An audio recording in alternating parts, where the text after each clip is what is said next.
तो फिल्म की शुरुआत होती है और हम एनी नाम की एक लड़की को देखते हैं जो किसी चीज से बचकर भाग रही थी, लेकिन हमें वो चीज उसके पीछे नहीं दिखाई जाती। वो बहुत ही ज्यादा घबराई हुई थी। अब वो एक कार लेती है और यहाँ से दूर निकल जाती है। बार बार वो मुड़ मुड़ कर पीछे देख रही थी, जैसे ये देखने की कोशिश कर रही हो कि वो चीज अभी भी उसके पीछे है या नहीं। शाम ढलकर रात हो जाती है और घबराई हुई एनी अब बीच पर आकर बैठ जाती है। इस टाइम एनी रो रही थी और उसके बिहेवियर से साफ पता चल रहा था कि वो डरी हुई है। वो अपने मॉम डैड को कॉल करती है और उन्हें बताती है, मॉम डैड, मैं आपसे बहुत ज्यादा प्यार करती हूँ, कभी मैंने आपको कोई दुख दिया हो तो मुझे माफ कर देना। ये कहकर उसने फोन बंद कर दिया था। जिसके बाद अगले सीन में हमें उसकी डेड बॉडी दिखाई गई। इसी बीच पर उसने सुसाइड नहीं किया था। उसकी डेड बॉडी को देखकर साफ पता चल रहा था कि किसी ने उसका मर्डर किया है। जिसके बाद सीन कट होकर हमें जे और उसके दोस्तों को दिखाया जाता है। ये लोग आज काफी एक्साइटेड थे क्योंकि फाइनली जे ने अब शादी करने का फैसला कर लिया था और इसीलिए वो एक लड़के से मिलने के लिए जा रही थी। ये पहली बार था जब वो दोनों मिल रहे थे। ये एक्सपेक्ट कर रही थी कि वो लड़का उससे अच्छी अच्छी बातें करेगा, लेकिन वो लड़का काफी अजीब था। वो बार बार जे से यही सवाल करता रहता है, क्या पीछे तुम्हें कोई लड़की खड़ी हुई दिखाई दे रही है जो मुझे घूर रही हो? जे ने उसके कहने पर कई बार पीछे मुड़कर देखा था, लेकिन वहाँ कोई नहीं था, जिससे जे को लगा कि जरूर इस लड़के की दिमागी हालत ठीक नहीं है। खैर वो लड़का जे को अचानक से मूवी थिएटर से लेकर यहाँ से निकल जाता है। जे उससे कई मर्तबा सवाल भी करती है, क्या तुम्हारे साथ कोई प्रॉब्लम है, तुम किसी से बच रहे हो क्या? लेकिन ये लड़का उसे कोई जवाब नहीं देता। इस सब के बावजूद जे उस लड़के के कहने पर उससे दोबारा भी मिलती है। इस मर्तबा ये दोनों बीच पर जाते हैं। वो लड़का जे से काफी बातें कहता है और उसके बाद जे को बहला फुसला कर कार में उसके करीब भी आ जाता है। और फिर सीन यहीं से कट होकर हमें अगले सीन में जे को किडनैप हुआ दिखाया जाता है। एक सुनसान बिल्डिंग में उसे बांध कर रखा गया था। उसे जब होश आया तो ये देखकर वो परेशान हो गई कि उसे किडनैप करने वाला कोई और नहीं बल्कि वही लड़का था। जे बहुत ज्यादा परेशान हो जाती है और उसे पूछती है, तुम ऐसा क्यों कर रहे हो? क्या तुम मुझे मारना चाहते हो? तुम्हें जितने भी पैसे चाहिए मैं तुम्हें दूंगी, मुझसे ले लेना, लेकिन प्लीज इस टाइम के लिए मुझे छोड़ दो। पर वो लड़का कहता है, मुझे पैसों की जरूरत नहीं है, मैंने तुम्हें किडनैप किया तुम्हें वार्न करने के लिए। अगर मैं तुम्हें सारी सिचुएशन सारी बातें उसे टाइम बता देता तो तुम मेरी बात पर यकीन ना करती। जे पूछती है, ऐसी भी क्या बात है जिसे बताने के लिए तुम्हें मुझे किडनैप करना पड़ा? तो वो लड़का बताता है कि कई दिनों से मुझे एक एंटिटी नजर आ रही है, लगभग तब से जब से मैं एक अनजान लड़की के करीब आया था। ये एंटिटी हर वक्त मेरा पीछा करती रहती है, मुझे डराती है, मुझे मारने की कोशिश करती है। फिर मुझे पता चला असल में ये एंटिटी एक कर्ज था, एक श्राप जो मुझे उस लड़के के करीब आने पर मिला और अब मैंने वही श्राप तुम्हारे ऊपर डाल दिया है, तुम्हारे करीब आकर। अब ये एंटिटी मेरे बजाय तुम्हें दिखा करेगी, तुम्हें मारने की कोशिश करेगी और अगर वो तुम्हें मारने में कामयाब हो गई तो वो दोबारा मेरे पीछे पड़ जाएगी।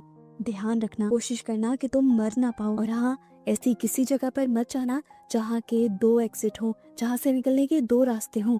वहाँ पर वो एंटिटी बहुत जल्दी आ जाते हैं और अपने वार में अक्सर कामयाब भी हो जाती है। और अगर तुम उस एंटिटी से तंग आ जाओ और उससे पीछा छुड़वाना चाहो तो मेरी तरह ही तुम ये श्राप किसी दूसरे पर डाल सकते हो। पहले तो जे को उसकी बातें अजीब मजाक लग रही थी, लेकिन फिर सच में जे को इसी बिल्डिंग पर वो एंटिटी नजर आने लगी थी, इसे भयानक इंसान के रूप में। वो अब बहुत ज्यादा डर जाते हैं और अब वो लड़का उसे उसके घर के बाहर फेंकाता है। उसके काफी टाइम घर ना आने की वजह से पहले ही उसके दोस्तों ने पुलिस में कंप्लेन कर दी थी और अब जिस हाल में वो आई थी ये लोग बहुत ज्यादा परेशान हो गए थे। पुलिस अब उससे इन्वेस्टिगेशन करती है और जे उन्हें बताती है उस लड़के के बारे में जिसने उसे किडनैप किया था। पुलिस अपनी इन्वेस्टिगेशन शुरू करती है, लेकिन जे के बताए नाम वाला कोई लड़का उन्हें नहीं मिलता। फिर ये लोग सीसीटीवी फुटेजेस के जरिए किसी तरह उस लड़के की शक्ल देख लेते हैं और फिर इन्हें पता चलता है कि उस लड़के का वो नाम था ही नहीं जो जे पुलिस को बता रही थी। असल में वो एक प्लान के साथ अपना नाम बदलकर जे से मिला था और ऐसा शायद उसने इसलिए किया था ताकि जे दोबारा उससे कभी कांटेक्ट ना कर पाए। खैर इस वाकये को काफी दिन गुजर जाते हैं। इस दौरान जे अपने दोस्तों के साथ रहती है तो उसे वो एंटिटी नहीं नजर आती। जे अपनी रूटीन की लाइफ दोबारा स्टार्ट कर देती है और जब वो कॉलेज में होती है और सबका ध्यान अपने लेक्चर पर होता है तभी उसे कॉलेज की विंडो के बाहर से एक बूढ़ी औरत तेजी से अपने करीब आती दिखाई देती है। वो बहुत ज्यादा डर गई थी।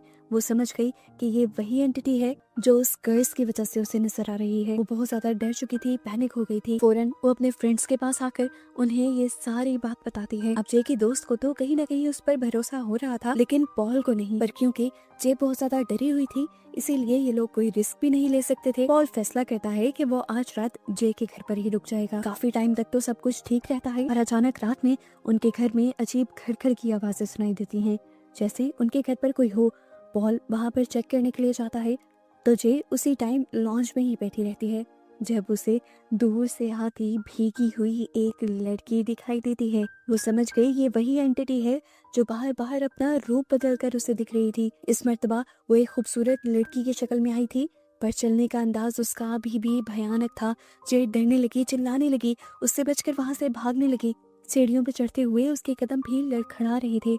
जैसे तैसे कर कर गिरती पड़ती चीजें गिराती वो ऊपर पहुंच जाते हैं, और उसकी आवाजें सुनकर पॉल और उसकी बहन भी उसके कमरे तक आते हैं। वो कमरे में जाकर एक दीवार के साथ लग जाते हैं। अभी भी वो जोर से चिल्ला रही थी।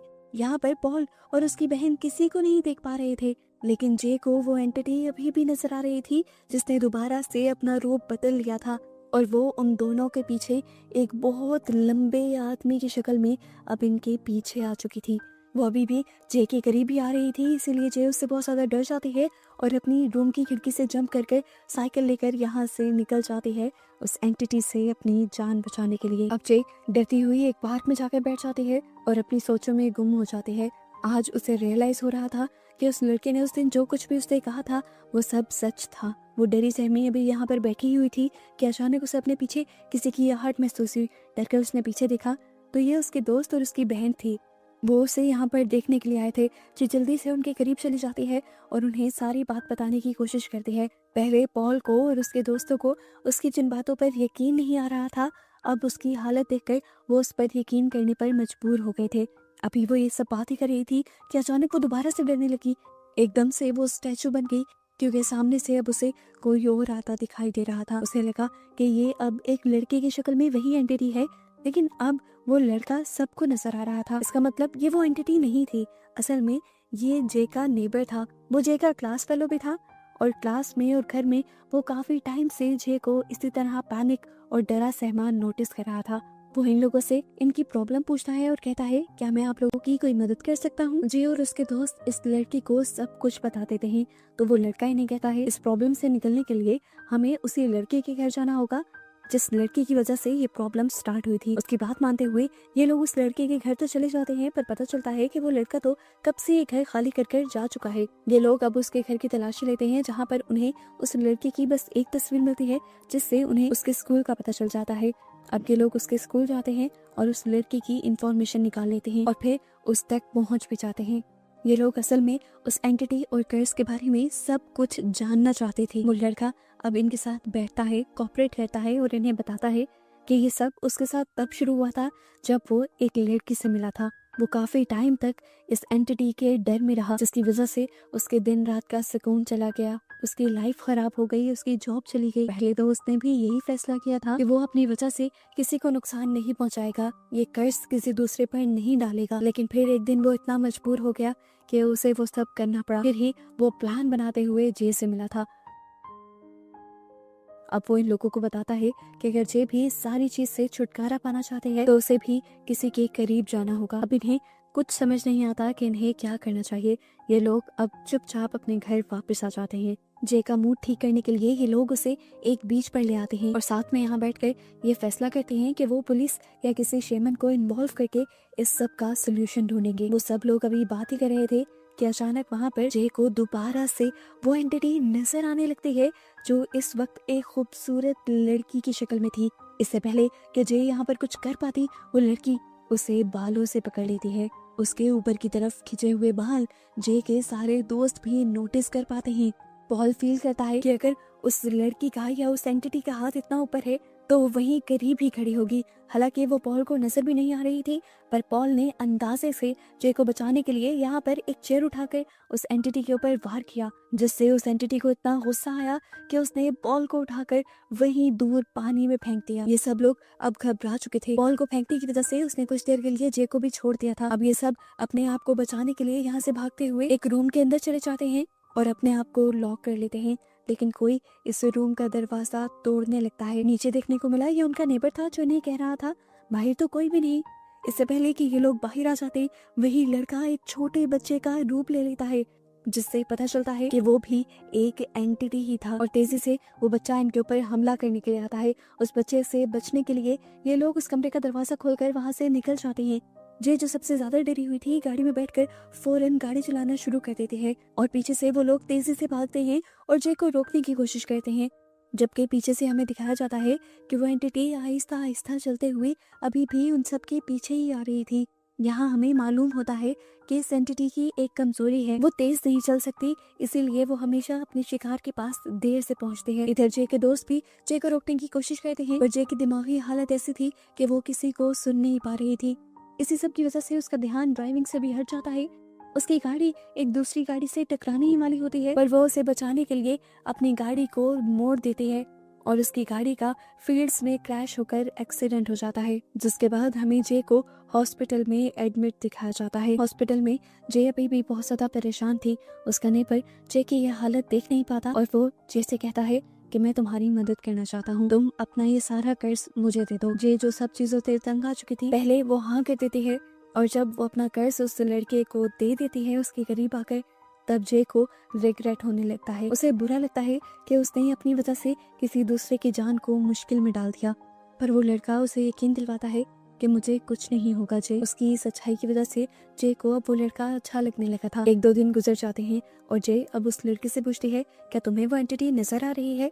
तब वो लड़का कहता है नहीं, मुझे अभी तक वो एंटिटी नहीं नजर आई। खैर जे का ट्रीटमेंट भी पूरा हो जाता है और वो अपने घर वापस आ जाते हैं। एक दिन वो विंडो में बैठी हुई अपने नेबर के घर को देख ही रही थी और उन सारी चीजों के बारे में सोच रही थी कि अचानक उसे घर के बाहर कोई अजीब सा इंसान चलता हुआ दिखाई दिया। उसने देखा कि ये उसका नेबर ही था, लेकिन उसकी चाल चलन बहुत ज्यादा अजीब थी। वो फौरन समझ गई ये जरूर वही एंटिटी है जो किसी वजह से उसे भी नजर आ रही है। वो एंटिटी अब दरवाजे पर नॉक करना शुरू कर देती है और जे उसे रोकने की कोशिश करती है। जे अपने नेबर को कॉल कर बताना चाहती थी कि तुम उस एंटिटी के लिए दरवाजा मत खोलना, लेकिन इतने में वो एंटिटी उसके घर की विंडो तोड़ते हुए घर के अंदर चली गई। और यहाँ जे का उस लड़के ने फोन भी नहीं उठाया, तो जे अब उस लड़के को बचाने के लिए फौरन उसके घर के पास गई। उसने दरवाजा नॉक किया, लेकिन अभी भी किसी ने दरवाजा नहीं खोला, तो वो भी उसी एंटिटी के तोड़े हुए विंडो से अंदर चली गई। उसने अपने नेबर के रूम के करीब जाकर देखा कि वो एंटिटी अब उसकी मॉम का रूप ले चुकी थी। जे ने उसे कहा खबरदार खबरदार जो तुमने अंदर जाने की कोशिश की। पर ये एंटिटी उसकी कहाँ सुनने वाली थी, वो तो लगातार उस लड़के के कमरे का दरवाजा नॉक कर रही थी। इधर जे अब जोर जोर से चिल्ला भी रही थी, अपने नेबर को बताने की कोशिश भी कर रही थी कि दरवाजा मत खोलना, दरवाजा मत खोलना, पर वो लड़का दरवाजा खोल देता है और एकदम से वो एंटिटी उसके ऊपर हमला कर उसे मार देती है। और जे ये सब कुछ अपनी आंखों से देखकर बुरी तरह टूट जाते हैं। उसके नेबर की मौत उसकी वजह से हुई थी। उस लड़के ने तो अच्छाई में जे की जान बचाने की कोशिश की और बदले में उसे क्या मिला? मौत। जे इस सदमे से टूट गई थी। वो गाड़ी चलाकर अपने घर से दूर चले जाते हैं। अब उसे डर ये भी लग रहा था कि उसका नेबर तो मर चुका है, तो एंटिटी जरूर दोबारा उसके पीछे पड़ जाएगी। इसी डर में वो पूरी रात अपने घर के बाहर सड़क पर ही सोती है और सुबह होते ही अपनी गाड़ी को बीच पर ले जाते हैं। वहाँ बीच पर उसे एंजॉय करते हुए 3 लड़के नजर आते हैं। एक मर्तबा को उसे ख्याल आता है कि क्यों ना वो अपना कर्ज इन लड़कों को दे दे, लेकिन फिर उसे समझ आ जाती है कि ऐसा करना जुर्म है। वो अब अपने घर वापस आ गई थी। उसने अपना कमरा लॉक कर लिया था और अब वो कमरा किसी के बुलाने पर भी नहीं खोल रही थी। पॉल जो उसका दोस्त था जबरदस्ती उससे रूम खुलवाता है और उससे बात करने की कोशिश करता है। जे उसे सब बता देती है कि किस तरह उस लड़की की भी मौत उसकी वजह से हुई है और अब वो इस जिंदगी से छुटकारा पाना चाहते हैं। पर पॉल जो उसका बचपन का दोस्त था, उसके मुंह से ऐसी बातें सुनकर वो भी टूट जाता है और इमोशनल होकर उससे कहता है तुम ऐसा कुछ नहीं करोगी, मैं तुम्हारा कर्ज अपने ऊपर ले लूंगा। पर जे ऐसे होने देना नहीं चाहती थी। वो पॉल की जान को खतरे में नहीं डाल सकती थी, इसीलिए अब जे पॉल से कहते हैं हम उस एंटिटी को मारेंगे, उसे उसकी दुनिया में पहुंचा देंगे ताकि आइंदा के बाद कोई उस एंटिटी का शिकार न हो। वो एक प्लान बनाती है और फिर अपने दोस्तों और अपनी बहन के साथ स्कूल में चली जाती है। वहाँ पर स्विमिंग कोर्ट के अंदर इन्होंने उस एंटिटी को पकड़ने का प्लान बनाया हुआ था। पॉल जल्दी से स्विमिंग पूल के इर्द गिर्द बहुत सारी इलेक्ट्रिक डिवाइसेस लगा देता है ताकि ये लोग उस एंटिटी को करंट देकर मार सकें और अब उसे अट्रैक्ट करने के लिए जे पूल के अंदर जंप कर देती है और कुछ ही देर में वो एंटिटी एक आदमी की शक्ल में यहाँ आ भी जाती है। अब क्योंकि वो एक एंटिटी थी तो इनकी बातें सुनना, समझना और इनका दिमाग पढ़ लेना तो उसके लिए एक आम सी बात थी। वो उनका प्लान समझ जाती है और अब उन्हीं की डिवाइसेस पहले उठा कर पानी में फेंकने लगती है। पॉल जब उसे ऐसा करता दिखता है तो उस पर गोलियां चलाता है, पर क्योंकि वो एंटिटी दिख नहीं रही थी पॉल को तो बार बार उसका निशाना चूक रहा था। पीछे से जे की बहन को अब एक बहुत अच्छा आइडिया आता है और वो एक चादर को उठाते हुए वहाँ हवा में उड़ती हुई एक डिवाइस के पास फेंक देती है। असल में हवा में डिवाइस इसीलिए उड़ रही थी क्योंकि वो उस एंटिटी ने पकड़ी हुई थी और उस कपड़े के उस एंटिटी पर डलने की वजह से इन्हें वो एंटिटी नजर आने लगी थी। अब की बार पॉल ने निशाना लगाया तो गोली सच में उस एंटिटी को लग गई और वो एंटिटी पानी में गिर गई। लेकिन पता चला कि वो एंटिटी मरी नहीं थी बल्कि वो अब जे के पाँव को पकड़ने लगी थी। जे जो ऊपर आने की कोशिश कर रही थी वो जोर जोर से चिल्लाने लग जाती है और जे को बचाने के लिए पॉल जे के पीछे शूट करने लगता है। आखिर जे का पाँव भी वो एंटिटी छोड़ देती है और जे पानी से बाहर निकल आती है। पूल पूरी तरह लाल हो जाता है और इन्हें लगता है कि फाइनली वो एंटिटी मारी गई। ये लोग वहाँ से वापस आ जाते हैं और हमें कुछ दिन बाद का सीन दिखाया जाता है। उस दिन के बाद से पॉल जे के पास ही रहता है क्योंकि जे बहुत ज़्यादा डर कर रहने लगी है। काफ़ी टाइम हो गया है पॉल को वो एंटिटी नजर नहीं आई क्योंकि पॉल जे के करीब भी चला गया था ताकि अगर वो एंटिटी ना भी मरी हो तो वो जो भी नुकसान पहुंचाए वो पॉल को ही पहुंचाए।